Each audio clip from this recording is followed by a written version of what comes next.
നമസ്കാരം. ഓ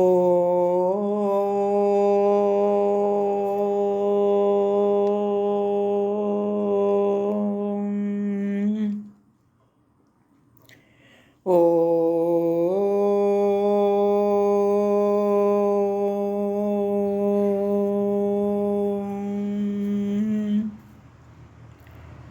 ഓ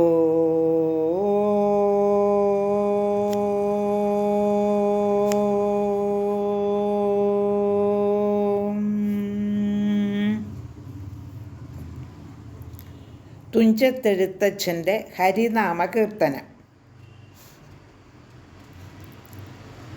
5 വരെയുള്ള ശ്ലോകങ്ങൾ പാരായണം ചെയ്തിരുന്നു.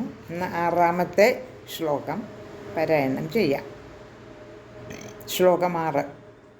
ശ്രീമൂലമായ പ്രകൃതിങ്കൽ തുടങ്ങി ജനനാന്ത്യത്തോളം പരമഹാമായ തൻ്റെ ഗതി ജന്മങ്ങളും പല കഴിഞ്ഞാലുമില്ലവധി കർമ്മത്തിനും പരമനാരായണായ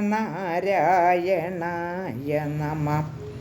നാരായണായ നമ നാരായണായ നമ നാരായണായ നമ നാരായണായ നമ നാരായണായ നമ നാരായണായ നമ നാരായണായ നമ നാരായണായ നമ.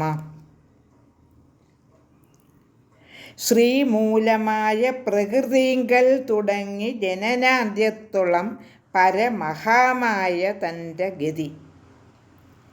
മൂലപ്രകൃതിയിൽ നിന്നാണ് ഈ പ്രപഞ്ച വസ്തുക്കളെല്ലാം ഉണ്ടാകുന്നത്. ജനിച്ചും നശിച്ചും ചരാചരാത്മകമായ ഈ പ്രപഞ്ചം ഇങ്ങനെ തുടർന്നുകൊണ്ടിരിക്കുകയുമാണ്. ജനന മരണ രൂപത്തിലുള്ള ഈ പരിണാമമെല്ലാം മായ കൊണ്ടാണ് ഉണ്ടാകുന്നത്. അത് നമ്മൾ അറിയുന്നില്ലെന്നേ ഉള്ളൂ. വിക്ഷേപവും ആവരണവുമായി ആ മായയും പ്രപഞ്ചത്തോടൊപ്പം ആദിയും അന്തവുമില്ലാത്തതായി തന്നെ പ്രവർത്തിക്കുന്നുമുണ്ട്. ആത്മാവിൽ ആരോപിതങ്ങളാകുന്ന ജനന മരണങ്ങൾ തന്നെയാണ് മായ എന്ന് നാം വിശ്വസിക്കുന്നത്. ആത്മാവ് അനാദിയും അനന്തവുമാണ്. ആത്മാവിൽ ശരീരാദികളും അവയുടെ ധർമ്മങ്ങളും ആരോപിച്ച് ആത്മാവിനെ തന്നെ പലതായി കാണുന്നത് വിക്ഷേപ രൂപത്തിലുള്ള ഭ്രാന്തി കൊണ്ടാണ്. നമ്മൾ പലതായി ചിതറിക്കാണുന്നത് നമ്മളുടെ ഒരു വിഭ്രമം കൊണ്ടാണ്. ആത്മാവിൻ്റെ യഥാർത്ഥ സ്വരൂപത്തെ മറയ്ക്കുന്ന ഭ്രമമാണ് ആവരണം. മൂലപ്രകൃതിയിൽ പരബ്രഹ്മത്തിൻ്റെ ചൈതന്യം പകരുന്നത് നിമിത്തമുണ്ടാകുന്ന തോന്നലാണ് സൃഷ്ടിക്കും തുടർന്നുള്ള പരിണാമവിശേഷങ്ങൾക്കും ആധാരമായിട്ടുള്ളത്.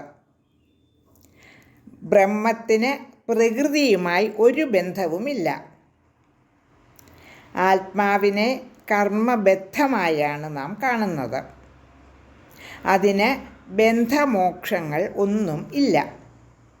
കർമ്മബന്ധത്തോടു കൂടിയ ആത്മാവിനെയാണ് ജീവൻ എന്ന് നാം പറയുന്നത്. അങ്ങനെയുള്ള ജീവൻ ജനന മരണങ്ങളിലൂടെ കടന്നുപോയിക്കൊണ്ടിരിക്കുന്നു. ഇത് മായയുടെ കളി മാത്രമാണ്. ജന്മങ്ങളും പല കഴിഞ്ഞാലുമില്ല അവധി കർമ്മത്തിനും പരമനാരായണായ നമ. ജന്മങ്ങൾ കോടിക്കണക്കിന് കഴിഞ്ഞാലും ജീവന് മുക്തി ലഭിക്കുന്നില്ല. കാരണം കർമ്മബന്ധമാണ് ഈ സംസാരം. കർമ്മബന്ധമെന്ന് പറയുന്നത് മായ മൂലമാണ് താനും. അപ്പോൾ സത്തയിൽ അസത്തിൻ്റെ ആരോപരൂപത്തിലുള്ള മനസ്സിൻ്റെ പ്രവർത്തനമാണ് മായ. ആ മായയുടെ സൃഷ്ടി തന്നെയാണ് മൂലപ്രകൃതിയും. മൂലപ്രകൃതി സത്വരജസ്തമസ്സുകളുടെ ഒരു സമവായമാണ്. അതിൻ്റെ സങ്കോച വികാസങ്ങൾ ബ്രഹ്മത്തിൽ അധിഷ്ഠിതം ആണല്ലോ. മൂലപ്രകൃതിയും അതിൽ സാമ്യാവസ്ഥയിലിരിക്കുന്ന സത്വരജസ് തമസ്സുകളും എല്ലാം മായാസൃഷ്ടമാണെന്ന് നാം മനസ്സിലാക്കണം. ഒരിക്കൽ ഒരു ഭ്രമമുണ്ടായാൽ ആ ഭ്രമം വളർന്നുകൊണ്ടേയിരിക്കും. രാത്രിയിൽ ഇരുട്ടത്ത് ഒരു നിഴലിനെ പിശാചായി കരുതിയാൽ പിന്നെ അത് വികൽപ്പങ്ങളുടെ ഒരു ശൃംഖല തന്നെ സൃഷ്ടിച്ചുകൊണ്ട് അനവധി ഭ്രമങ്ങൾ നമ്മിൽ ഉണ്ടാക്കും. ഇല്ലാത്തതുണ്ടെന്നൊരു തോന്നൽ നമ്മളുടെ മനസ്സിൽ വളർന്നുകൊണ്ടേയിരിക്കും. അത് പിന്നെ ജീവൻ്റെ സ്വഭാവമായി നിലകൊള്ളുകയും ചെയ്യും. ഇതാണ് ഒടുങ്ങാത്ത കർമ്മവാസന. ഈ കർമ്മവാസന മുക്തി ലഭിക്കുന്നത് വരെ നിലനിൽക്കുകയും ചെയ്യും. സഞ്ചിതം, പ്രാരബ്ധം, ആഗാമി എന്ന് 3 വിധമുണ്ട് കർമ്മങ്ങൾ.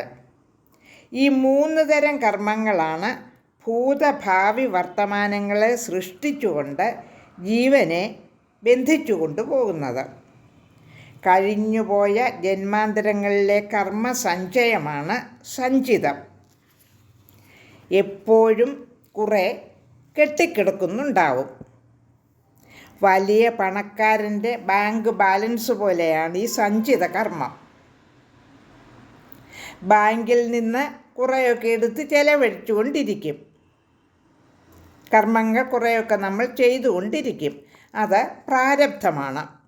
നമ്മുടെ ഈ വർത്തമാനകാലത്തിൻ്റെ ഈ ജീവിതത്തിൻ്റെ സ്വഭാവത്തിന് തന്നെ കാരണമായി വർത്തമാനകാല ജീവിതമായി തന്നെ പരിണമിച്ചിരിക്കുന്നത് പ്രാരബ്ധം തന്നെയാണ്. പ്രാരബ്ധം കൊണ്ട് സഞ്ചിതത്തിൽ ഒരംശത്തിന് ക്ഷയം വരും. ബാക്കി കൂടെ ക്ഷയിപ്പിച്ച് മോക്ഷപദത്തിലേക്ക് ഉയരുന്നതിന് സഹായിക്കുന്നതാണ് ആഗാമി കർമ്മം.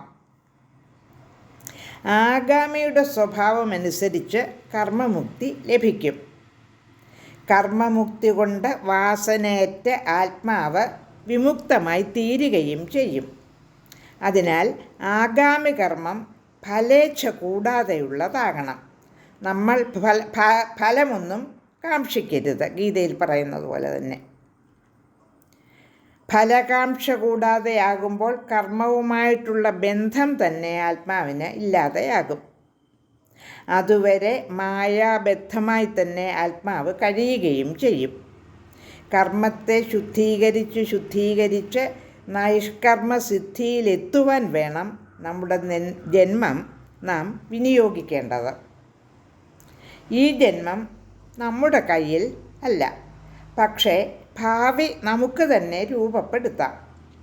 വർത്തമാനം തന്നെ അതിനടുത്തുള്ള ജന്മത്തിൻ്റെ തുടർച്ചയാണ്. കഴിഞ്ഞുപോയ ജന്മങ്ങളിലെ കർമ്മങ്ങളുടെ ഫലമാണത്. അതിനാൽ ഒരു കണക്കിന് ചിന്തിച്ചാൽ കർമ്മത്തിന് ഉത്തരവാദികൾ നാം തന്നെയാണ്. നമുക്ക് തന്നെ കർമ്മത്തിൽ നിന്നും മുക്തി ലഭിക്കാൻ കഴിയുന്നതുമാണ് നാം ശ്രമിച്ചാൽ. പക്ഷേ സന്മാർഗത്തിൽ ചരിക്കാൻ നമുക്ക് കഴിയണമെന്ന് മാത്രം. അതിന് ഈശ്വരാനുഗ്രഹവും വേണം. അതിനു വേണ്ടിയുള്ള നിരന്തര പ്രാർത്ഥനയാണ് ഹരിനാമകീർത്തനം കൊണ്ട് നമ്മൾ നടത്തുന്നത്. ഓം നമോ നാരായണായ. ശ്ലോകമാറ് ഒന്നുകൂടി പാരായണം ചെയ്യാം. ശ്രീമൂലമായ പ്രകൃതിങ്കൽ തുടങ്ങി ജനനാന്ത്യത്തോളം പരമഹാമായ തൻ്റെ ഗതി ജന്മങ്ങളും പല കഴിഞ്ഞാലുമില്ലവധി കർമ്മത്തിനും പരമനാരായണായ നമ. നാരായണായ നമ. നാരായണായ നമ. നാരായണായ നമ. നാരായണായ നമ. നാരായണായ നമ.